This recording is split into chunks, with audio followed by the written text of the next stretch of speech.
Hey guys, and welcome back to App Tutorial. In this video, we're gonna look at how to create a kid's profile in your Prime Video account.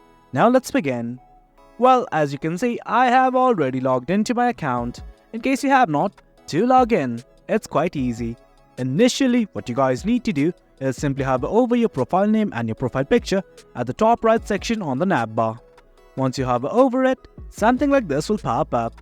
Well, right here, under the profile section, you guys can see something like add new. Just click on it right now.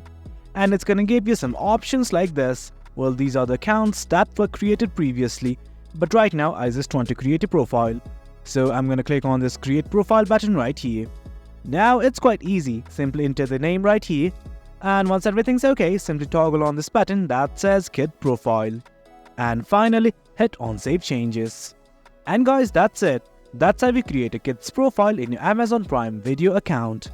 Hope you guys found this video informative, and for more content like this, do remember to hit like, share and subscribe. Your support fuels us. Until next time, thank you.